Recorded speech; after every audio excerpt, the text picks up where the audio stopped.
28 फरवरी 2026 जब हमला किया गया, युद्ध का आगाज हुआ। इसराइल यूएस का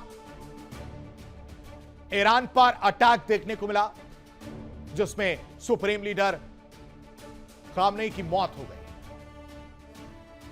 अमेरिका गदगद हो गया। डोनाल्ड ट्रंप बहुत सीना चौड़ा करके बाहर आए।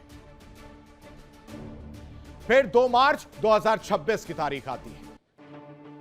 कमांड सेंटर पर हमले किए जाते हैं और इस हमले में कई ब्रिगेडियर जनरल मारे गए, कई वरिष्ठ अधिकारियों की मौत हो जाती है। और फिर आती है 3 मार्च 2026 की तारीख, जहां खुफिया मंत्रालय के डिप्टी मंत्री की मौत हो जाती है।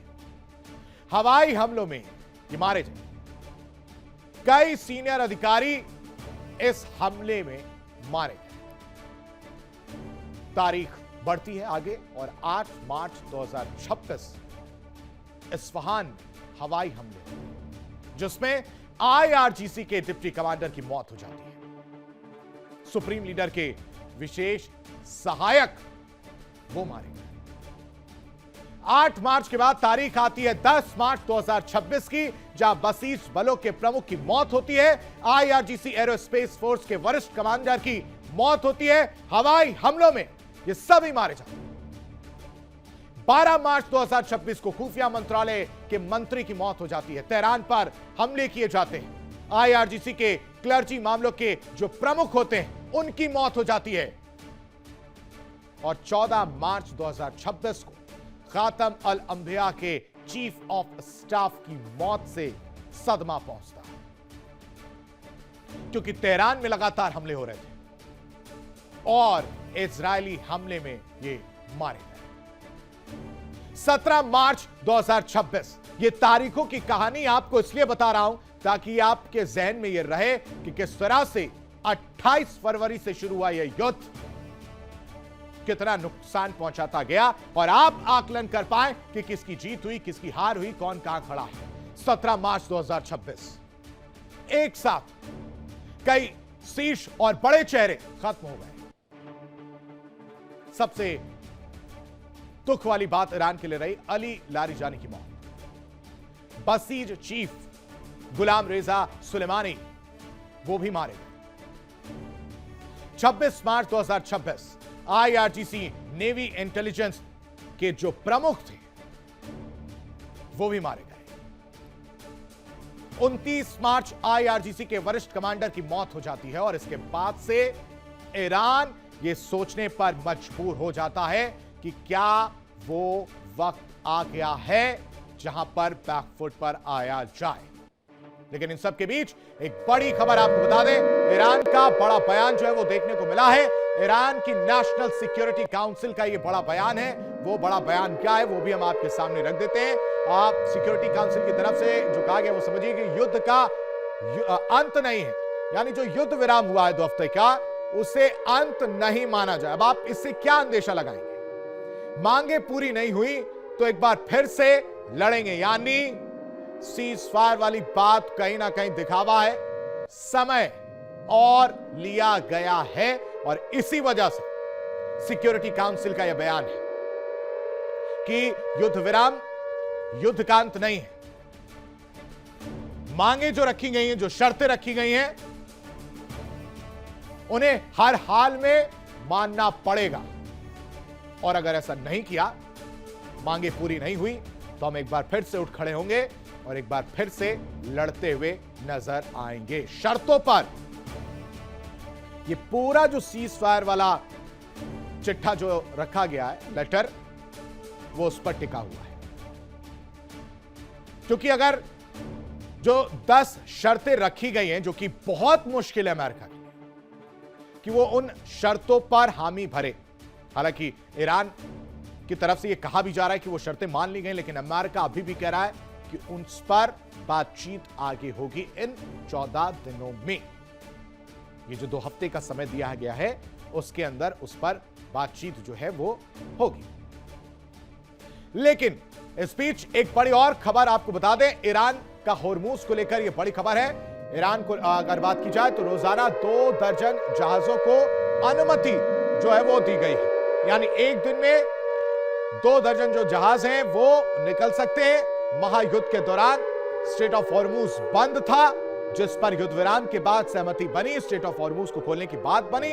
अब उसमें स्ट्रेट ऑफ हॉर्मूज को लेकर जो बड़ी खबर आई वो बहुत कुछ बयां कर रही है। वो कह रही है कि रोजाना 2 दर्जन जहाजों की अनुमति होगी कि वहां से गुजर सकते हैं, कोई परेशानी नहीं होगी, क्योंकि पूरी कहानी इसी से शुरू हुई थी। ये जो 2 बड़ी खबरें आप देख रहे हैं, ये बता रही हैं कि ये सीज फायर कितना महत्वपूर्ण था, कितना जरूरी था अमेरिका और ईरान दोनों के लिहाज से।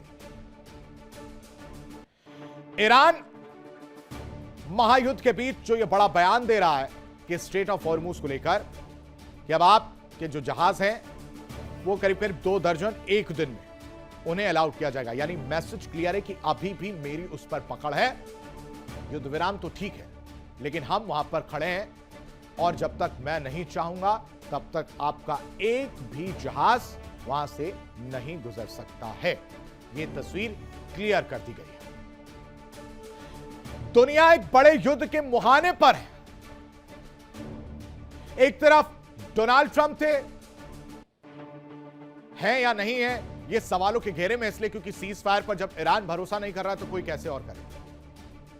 डोनाल्ड ट्रंप जिनकी चेतावनी थी कि एक सभ्यता खत्म हो सकती है, और उनके सामने था, दूसरी तरफ था ईरान, जो हर कीमत पर खुद को बचाने की कोशिश में लगा था। लेकिन हमले से ठीक पहले ऐसा क्या हुआ कि ट्रंप को कदम पीछे खींचने पड़े? ऐसी क्या कहानी रही कि ईरान के दम के आगे डोनाल्ड ट्रंप फंस गए, बेदम नजर आए? वो आप समझिए। आखिरी वक्त पर सीज फायर का ऐलान क्यों किया गया डोनाल्ड ट्रंप की तरफ से? हमले से पहले सीज फायर का फैसला क्यों? 2 हफ्ते की राहत क्यों? क्योंकि कहानी कुछ और है। ईरान की चाल में ट्रंप फंसते हुए नजर आ रहे हैं। अहम ठिकानों पर युवाओं की तैनाती है। ह्यूमन शील्ड की खबर हमने आपको दिखाई थी, तस्वीर दिखाई थी। जो पावर प्लांट्स थे, बिजली संयंत्र थे, उनके बाहर ह्यूमन शील्ड बनाने की बात कही गई थी। इस पर डोनाल्ड ट्रंप भड़क गए। पहले सख्त नजर आए, चेतावनी दी, और आखिरी वक्त उनको नजर आया कि इसका कोई भी फर्क नहीं पड़ता। उन्हें लगा कि बहुत नॉर्मल है, हमला कर देंगे, कुछ नहीं होगा। लेकिन उन्हें समझ में आया कि अगर हमला किया तो ये गलत मैसेज जाएगा। किस वजह से और कैसे, इस रिपोर्ट में।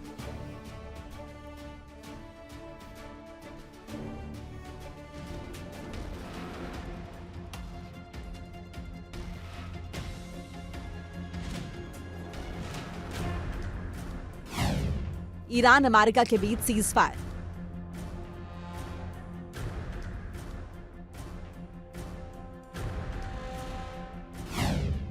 पंद्रह दिनों की शांति।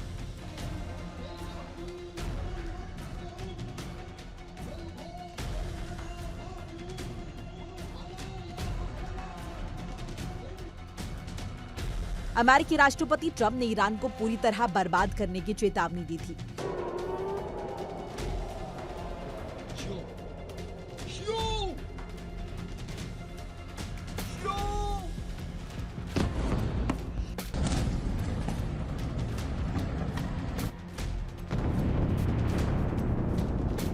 लेकिन हमले से ठीक पहले 2 हफ्ते का सीज फायर हो गया।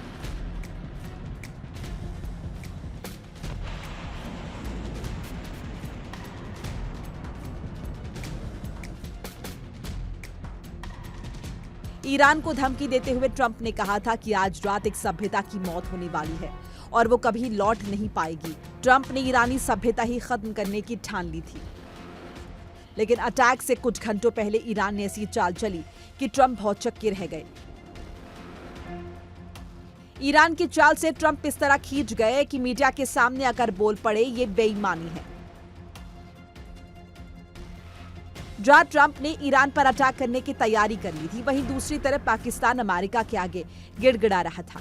कुछ घंटों की बातचीत के बाद ट्रंप ने यह प्रपोजल एक्सेप्ट कर लिया था। और ईरान के साथ सीजफायर 2 हफ्तों तक के लिए बढ़ा दिया है। इस्लामाबाद ने अमेरिका और ईरान दोनों को एक पीस प्रपोजल भेजा था, जिसमें 2 हफ्तों की मोहलत मांगी गई थी। ईरान और ट्रंप दोनों ने सीजफायर बढ़ाते हुए तय किया है कि 10 सूत्रीय प्रपोजल को आधार रखते हुए पीस टॉक आगे बढ़ाई जाएगी।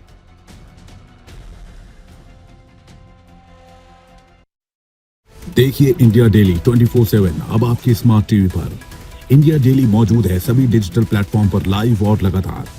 इंडिया डेली 24/7 हर दिन राष्ट्र को समर्पित।